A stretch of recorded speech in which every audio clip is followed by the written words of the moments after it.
On Close Up this morning, 3 strikes and you're out for violent criminals.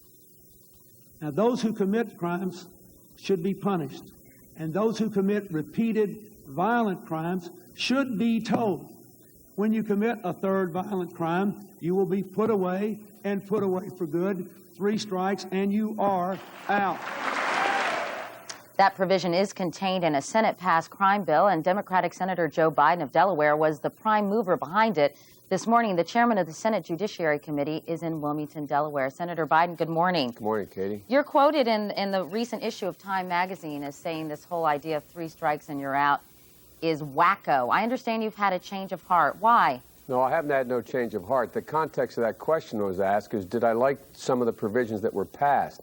There were 2 provisions passed in the crime bill that said if there were nonviolent crimes, 3 strikes should be out. What I support is a 3 strikes and you're out if, in fact, they're very violent crimes: arson, rape, murder, manslaughter. 3 strikes in those areas, and you should be out. 6% of the most violent felons in America commit the vast majority of the crimes in America, and we should put those people away for life. Do you think in some cases too wide a net is being cast and too many crimes are being included? Absolutely, positively. There's a referendum that's being sought on the California ballot by a gentleman named Mr. Reynolds. Now, he has a 3 strikes and you're out provision, which makes sense. It's very narrowly drawn. It says that it defines what violent crimes are. It says it's violent crimes against persons. They're all crimes that carry heavy sentences with them. But what you don't want to do is have 3 strikes and you're out when a 17-year-old kid snatches a purse and pushes someone down and then steals a car, and the next thing gets in a barroom brawl and ends up in a assault and battery. There's 3 strikes. You shouldn't be out for that. So what we should focus on are 3 strikes, meaning serious felonies against a person that are violent. We should take those predators off the street. But the truth of the matter, Katie, is if we do that federally, even if we pass the laws that are in the crime bill, like the Lott Amendment, which I supported, under the Federal Sentencing Commission guidelines, we asked them how many people would that put in jail for life under the federal system, and the answer was 290.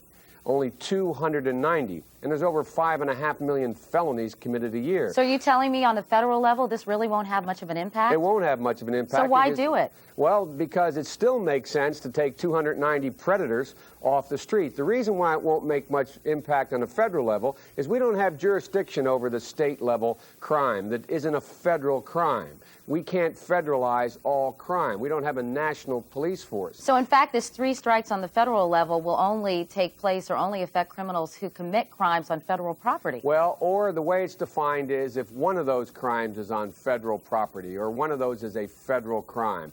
So you can provide a nexus that brings people into the net. But my problem with focusing at a federal level on talking only about, we should be, I'm not criticizing you, but the debate should be about whether or not they want the 100,000 cops I put in the Biden bill, whether they want to spend $6 billion for prisons to put violent prisoners, which is in the Biden bill, which all the provisions in the bill, which really mean something. This, in terms of the effect on people's safety, is going to be minuscule at a federal level. Okay, Senator, if you can stand by, as you mentioned, Mike Reynolds is leading the effort to get 3 strikes and you're out on the ballot in California this morning. He's at the studios of our NBC affiliate in Fresno, KSEE-TV. Mr. Reynolds, good morning to you. Good morning. You have a very personal stake in seeing that this legislation is passed in California. Yes. Can you tell me about that?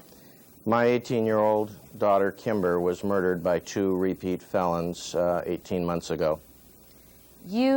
Do you have any concerns, as Senator Biden does, Mr. Reynolds, that some of these laws are casting too wide a net, that they're in fact too broad and will include too many criminals or too many crimes? Actually, that's always a question. Is it too narrow or too wide?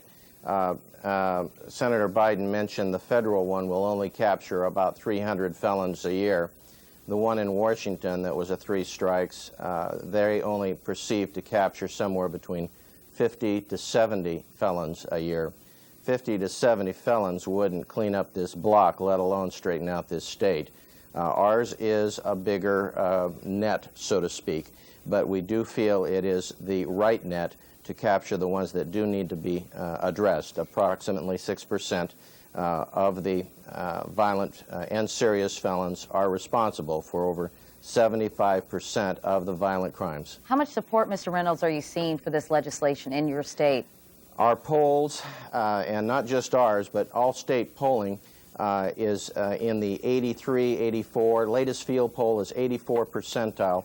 And if it was on the ballot today, in today's assembly, it passed by 59 to 10, to give you some sort of an idea of the momentum that this has.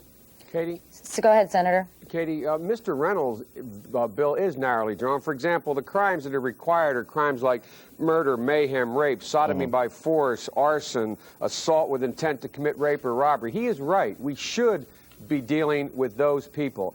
And having lost a daughter to violence myself, a different kind of violence, I understand what motivates Mr. Reynolds, and he's absolutely correct. We wrote a report 14 years ago in my committee pointing out just what Mr. Reynolds just said. 6% of all the felons in America commit over 70% of all the crimes. These people are predators.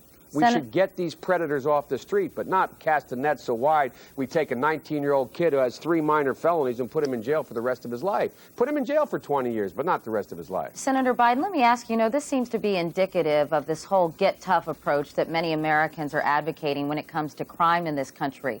Do you see any drawbacks or disadvantages to this crackdown? And don't you think it needs to be balanced with attention paid to joblessness, drugs, and other social problems that may be creating a criminal class? Katie, I think for the first time we finally ended the debate between liberals and conservatives.